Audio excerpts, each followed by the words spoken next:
Morning light touched Kumandra, but the rice fields looked silver with cold frost. Raya felt a strange chill in the air.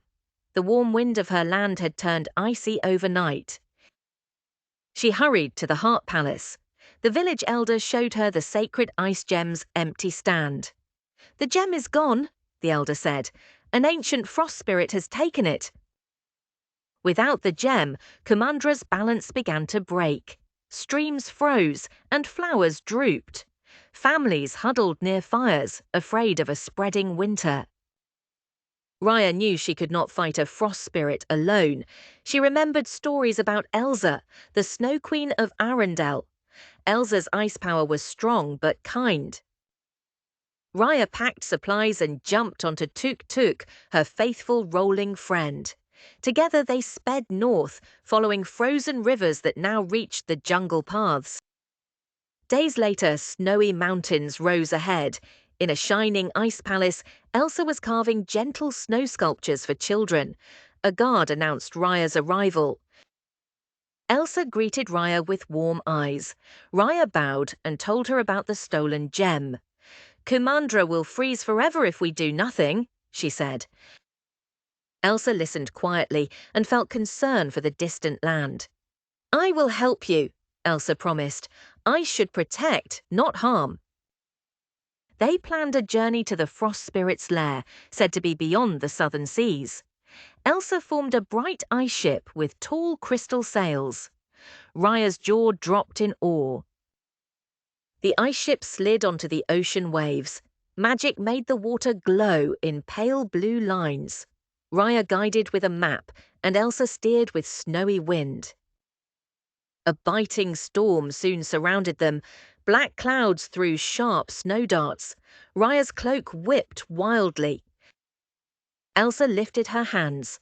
Calm snowflakes replaced the raging storm. She shaped a shimmering dome over the ship, and silence filled the air. Suddenly, an ice serpent burst from the sea. Its scales glittered like broken mirrors. Raya unsheathed her whipsword and struck the creature's tail. Elsa froze the serpent's head, and it shattered into harmless snow powder. The sea grew calm again. Raya smiled with relief. They reached the rainforest gate, where thick ice vines blocked the path.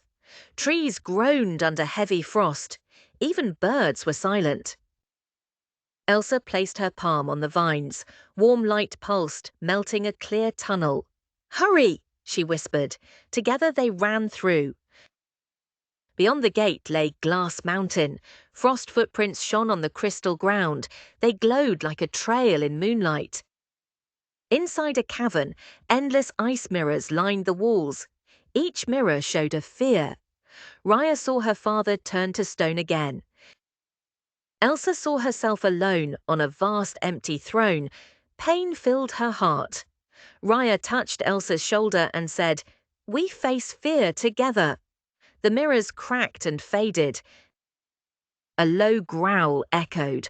The frost spirit appeared as a gigantic wolf made of blue ice. Its eyes burned white. The wolf howled, and icy wind slammed against the heroes. The cave floor froze smooth like glass. Raya slipped but balanced quickly. Elsa sent swirling snowflakes that sparkled like stars. They struck the wolf, slowing its charge. Raya rolled aside and searched for a weak spot. The wolf shattered into many shards that spun like knives. "We must find its heart!" Raya shouted. Shards circled in a storm. In the center of the storm glowed the stolen gem. It rested inside the wolf's chest of ice. Raya's eyes narrowed with hope. She dashed toward a tall, icy column. Her boots slid, but she climbed, using cracks for grip. Halfway up, her fingers numbed. Elsa created snowy stairs that formed under Raya's feet. "Keep going," Elsa encouraged. The stairs held steady. Raya reached the gem and grabbed it. Frost burned her gloves. The wolf lunged, breathing a freezing blast. Elsa threw up a thick ice wall. The blast hit with a loud crack but could not break through. Raya clutched the gem to her chest. She pressed her sword hilt against the gem. Golden warmth spread through the blade, then into the cave. Light wrapped around the wolf. The shards fell together and changed shape. The fierce wolf became a gentle snow fox with soft glowing fur. It lowered its head in peace. "Forgive me," the fox whispered like wind chimes. "I only wanted to guard the gem's power." Rays of dawn filtered into the cave. Outside, ice across Kumandra melted. Rivers flowed again, and lotus flowers opened.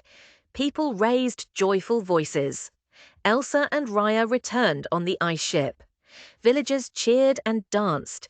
Children touched the cool gem with wonder. At the Heart Palace, Raya set the gem back on its stand. A bright beam rose, promising balance. Elsa smiled proudly beside her. They shared a quiet moment on the palace balcony. "Our lands are far," Elsa said, "but our friendship makes them close." Raya nodded gratefully. They promised to visit each other again. Elsa formed a tiny snow crystal and gave it to Raya as a charm. Raya gifted Elsa a carved dragon pendant. Above them, evening skies glowed peach and gold. Warm wind carried fireflies over the rice fields. The quest had ended, but a new bond had begun.